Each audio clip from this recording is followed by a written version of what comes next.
Miracles of the Saints over Nature, Dogs, Birds, and Other Animals. It is absolutely amazing to see the obedience that relatively unintelligent animals often performed at the bidding of the saints. The lives of the saints are full of stories pertaining to the extraordinary influence of the saints over many different kinds of animals. God, it seems, allows the saints to have this extraordinary rapport with the animals, so as to draw their fellow man closer to him by marveling at the wonders that he works between the saints and the animals. Below we have 3 such stories: St. John Bosco and the mysterious dog Grigio, St. Joseph of Cupertino and the story of the little goldfinch, and Father Paul of Maul and the beautiful colored messenger birds.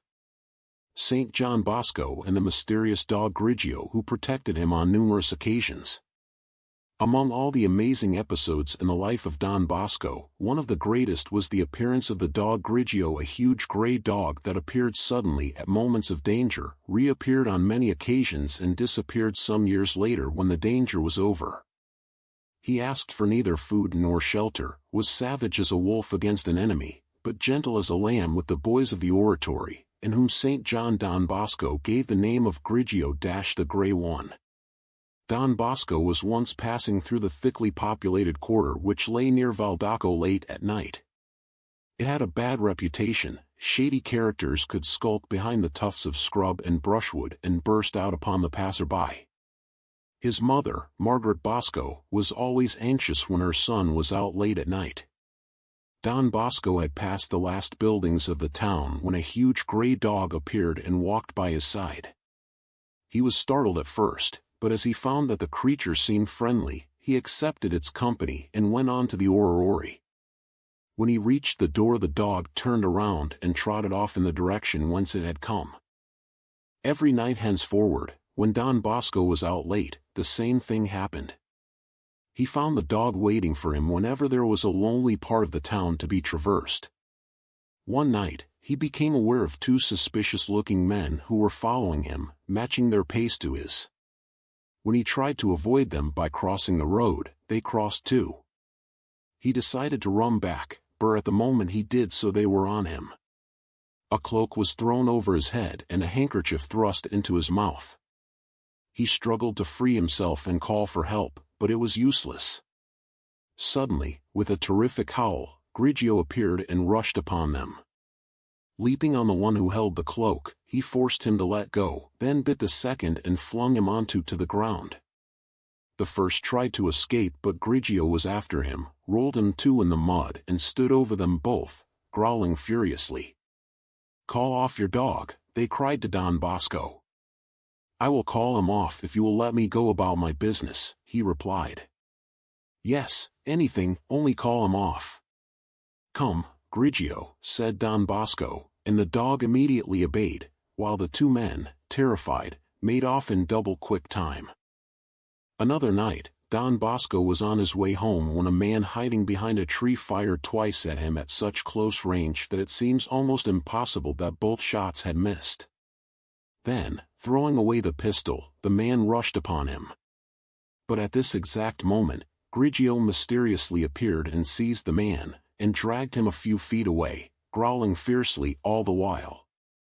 He then released the man, who instantly fled in terror, and the dog once more escorted Don Bosco home. On another occasion it was from a whole band of thugs that this mysterious companion saved him. Don Bosco had reached a lonely spot when, hearing steps, he turned to see a man close to him with an uplifted stick.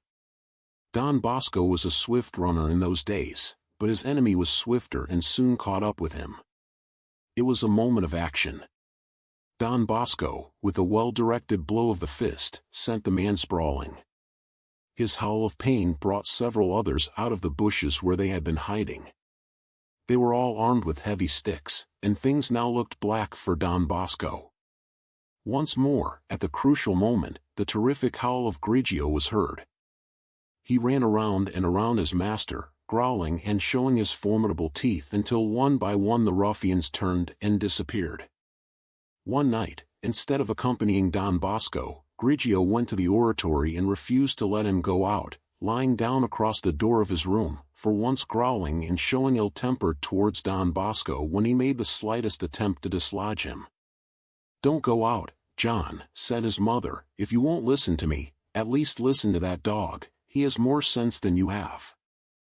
Don Bosco gave in at last, and a quarter of an hour later a neighbor came in to warn him that he had overheard two rogues planning to attack him. Another evening after supper the dog appeared in the playroom, and all the boys of Don Bosco's oratory gathered around him and made much of him. They patted him, pulled his ears, stroked his head. The little ones rode on him.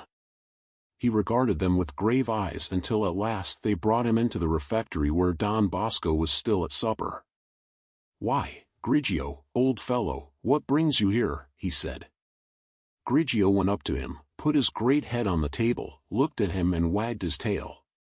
"What do you want, old boy? A bit of cheese or polenta?" No, he wanted neither. "Then, if you won't have anything," said his master, stroking the great head, "then go home to bed." Grigio gave him one long look, turned around and trotted out. The reason of this unusual visit of Grigio was never really known, but it does show the remarkable gentleness and kindness of this stray dog who was nevertheless incredibly vicious and protective of Don Bosco on numerous occasions. The last time Don Bosco saw him was one night in Castelnuovo. He was going from Murialdo to Momcuco and it was growing dark. He had to pass some farms and vineyards that were guarded by savage dogs. "I wish I had Grigio here," he said to himself. As if the wish had suddenly produced him, Grigio appeared with every sign of delight at meeting his friend, wagging his tail, and he walked the whole way with him. It was lucky he was there, for two dogs at a farm they passed rushed out upon them, but Grigio in a vicious offensive soon sent both of them flying with their tails between their legs. When Don Bosco reached the friend's house to which he was bound, they were astonished to see the magnificent dog and wondered where Don Bosco had picked him up. When they sat down to supper he was lying beside them, but when Don Bosco rose to give him some food, he was not to be seen. In fact, that was the last of Grigio. The enemies of the saint had grown tired of plotting against him, and the mysterious protector was never to be seen again. So how can the incredible timing and actions of Grigio the stray dog be explained? How is it that he mysteriously showed up at just the right moment on not one, but numerous occasions to literally save the life of Father John Bosco? Was Grigio an angel in the form of a dog? Or was he simply a dog that was mysteriously guided by God to protect Don Bosco? But how then did he seem to appear out of nowhere? One thing is for sure, God was with Saint Don Bosco because he had long ago given himself completely to the service of God, and God worked incredible miracles through his intercession, that he might be a holy example to all the poor boys who came to the oratory that he had founded, which literally became for them a heavenly refuge.